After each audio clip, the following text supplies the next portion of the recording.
We've just spent 2 days with the mechanics working on the motor. And it is now determined that we need parts. We've just decided we are gonna go up north. We're gonna continue with our plan without our engine.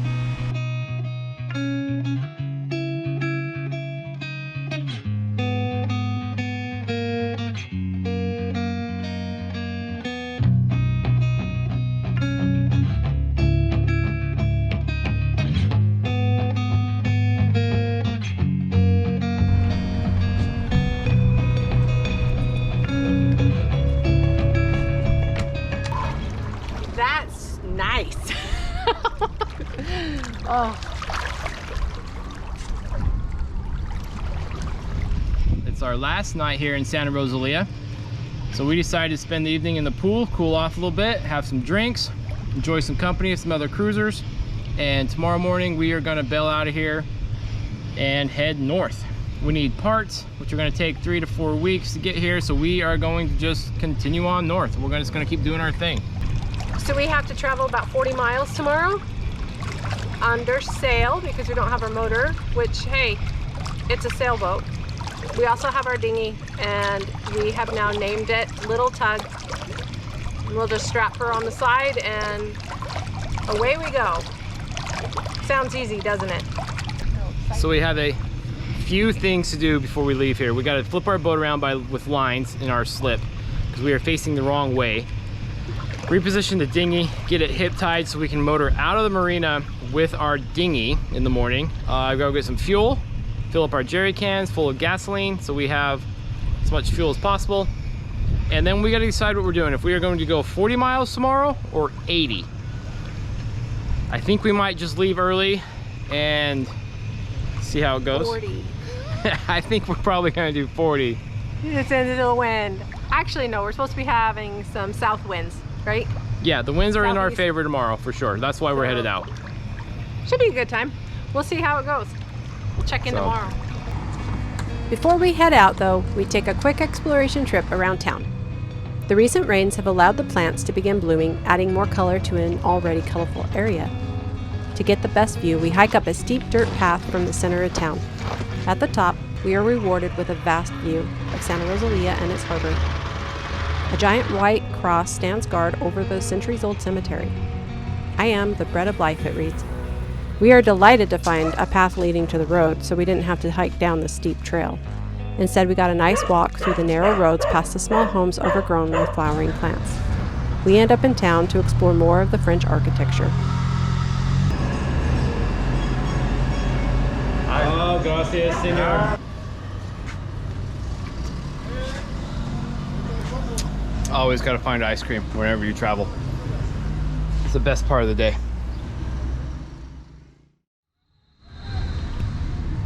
The Santa Barbara Church is one of the more celebrated buildings in Santa Rosalia. It was designed by Gustavo Eiffel, who also designed the Eiffel Tower. The steel beam building was shipped from Europe and reconstructed in Santa Rosalia in 1897. The dark mahogany benches make a perfect place to sit, reflect, and pray. The beautiful stained glass windows allow a soft light to fill the building. They still use this church today for worship. There you go, pelican. Giving me the old stink eye. Side eye.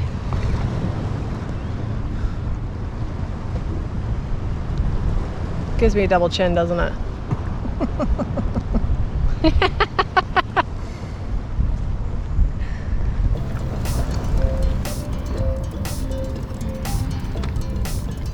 At the edge of town, you come across the remnants of an old mine equipment and museum. The building is full of interesting architecture and equipment. Santa Rosalia was a hotspot copper mining area in the 1800s. The French company ended up being the largest corporation of the time. As it built homes, churches, and schools, the town began taking on the colonial French architecture. The buildings and grounds are massive. Just a solid reminder of what mining was like in the 1800s. I don't know how well you guys are gonna be able to see this, but we're in this old abandoned mine. and the guy said we could walk back in here. But check out how they held up the concrete floor above that we were just walking on. What they have are these metal I-beams, little tiny channels going across, and they built these brick little circles like this, maybe 2 feet wide, little archways, and then I think they poured the concrete on top of that. See if you guys can see this. Little I-beam right there, bricks, little archway to another little I-beam.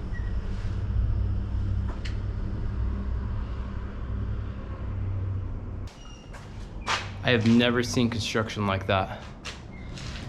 We read somewhere it's French. The town was founded by the French, but we were gonna look that up a little bit. Way cool. No way in the US they would let us walk through this. There are holes in the floor. It doesn't actually look that safe. There's no way they would open this up to the public like they just did here.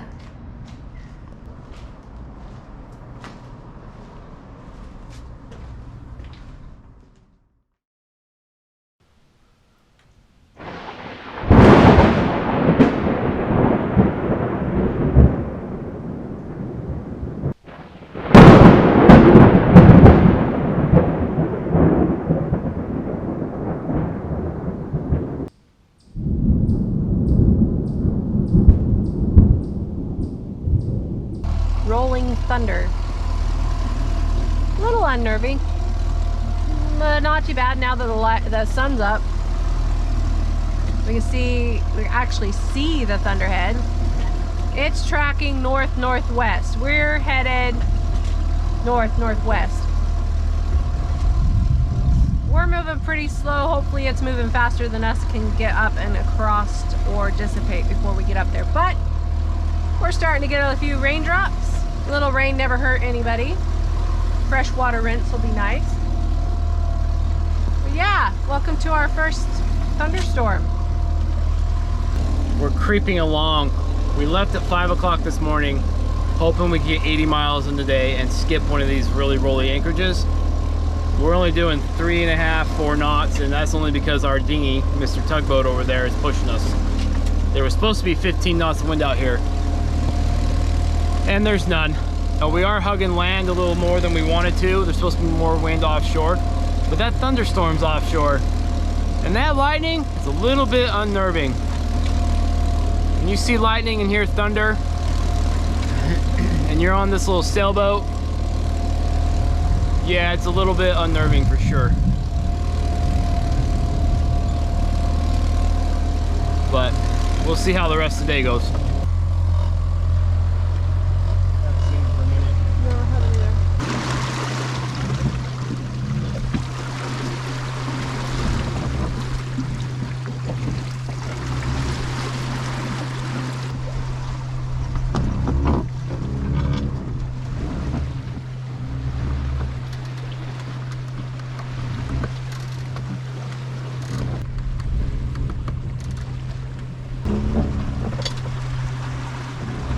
That look right there is what happens when you sail without a diesel engine.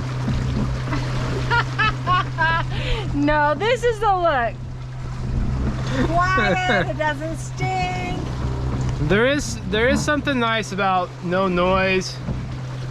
The cabin doesn't heat up. You don't smell any diesel or exhaust or any of that kind of stuff.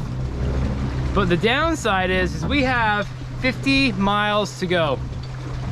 We are making 2.5 knots. Sometimes 3. That means we have about 18 hours, 20 hours to go. It means we will not be at our anchorage until tomorrow morning, sometime before noon. Keep that in mind when your diesel engine breaks, or you think, oh, I don't need an engine. Yeah, light summer winds in the Sea of Cortez, having a functioning motor is really handy. It will be getting fixed. Oh, look at these thunderheads that are starting to form. That's the other problem. At night, we get what are they called? At night we also get chubascos, which are basically thunderstorms that can produce 30-knot winds, a bunch of lightning. We did not really want to be out in that tonight, but it looks like that's what's gonna happen. So here we go. It's gonna be a long night. I think we've settled in for the long haul. Yeah, look at her. Settled in. Yeah. It's probably going to be a long night, but that's okay. It's all part of it. We haven't done a night sail for like 6 months. We don't even remember how. No motor, a little bit of wind. We were supposed to have 15 knots. There's barely 5. Every model on Predict Wind, all of them, like all 5 different things said we were supposed to have 15 knots today, gusting to 20. Well, it hasn't happened yet, and it's 2 o'clock.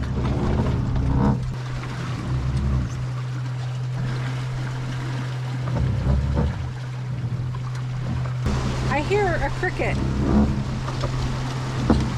You hear that? Yeah, I hear it. It's driving me crazy.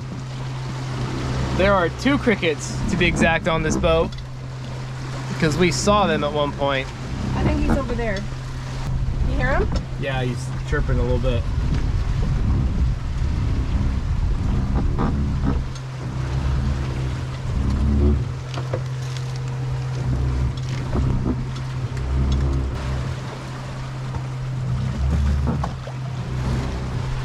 We noticed them this morning when we left Santa Rosalia. There were 2 of them laying around. We tried to grab them, throw them off the boat, but we couldn't catch them. Now we can't find them, but we can sure hear them. It's gonna drive me crazy. I guess this is what you do when you're sailing for 24 hours, is you look for crickets on your boat. People ask us all the time, what do you do all day? Well, apparently we hunt for crickets. You track down noises, whether it be crickets or a clunking sound when you're trying to sleep. You track down noises.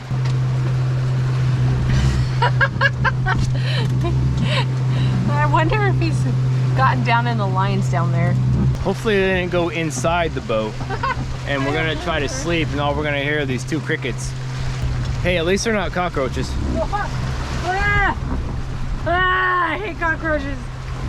Don't ever say that again. We've been pretty lucky though. We haven't had any cockroaches on the boat yet. We have some friends that we've met along the way that had a little incident, but I think they took care of it really fast. No cardboard on the boat, ever. We were lucky enough today to see a couple whales though. We haven't seen any whales for months. And we've seen 6 of them. I think they were gray whales. And we've seen a couple dozen dolphins, which we also have not seen for months. We survived our first lightning storm. That was a little disconcerting. I currently though can hear thunder in the distance behind us. Hopefully it stays behind us. I found him!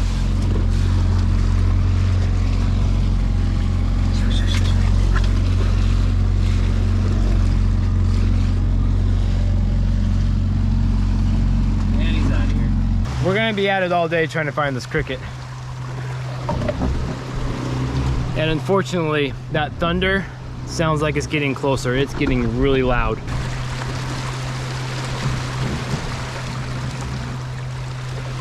Something about being on a sailboat in the water and lightning and thunder. It does not do your soul good. Oh, yay! Oh, babies. It's huge. How big he is. Makes the day so much better.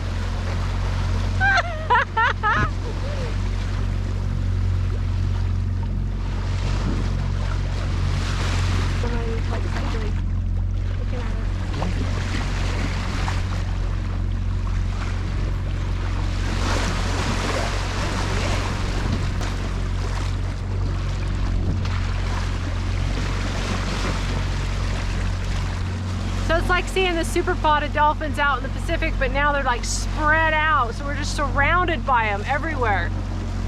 They come flying up from behind us, up front, jumping, you know, doing dolphin things. They're clear out there on the horizon even.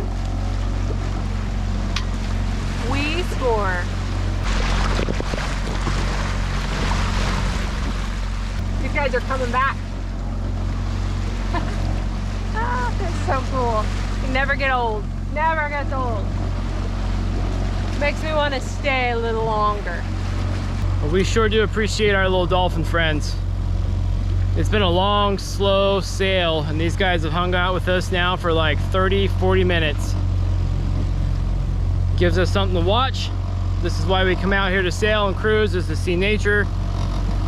The dolphins, the whales, the mabula rays, all of it. It's just amazing. It's undescribable. The sun's going down, sails are up, dolphins are splashing all over the boat. One of them got me wet. He got so close. You can hear him blowing air out their blowholes. What are they called? You can hear him breathing. You can hear him talking to each other like dolphins do. This is why we do this. This is amazing.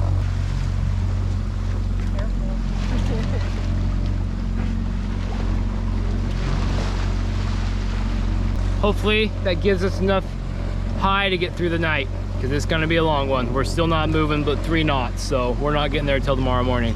Or afternoon.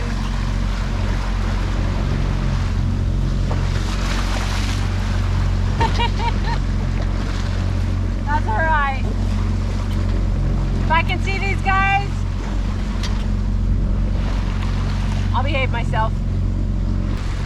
We hope you enjoy this episode. Please like, subscribe, and share, and catch us next time as we sail on north.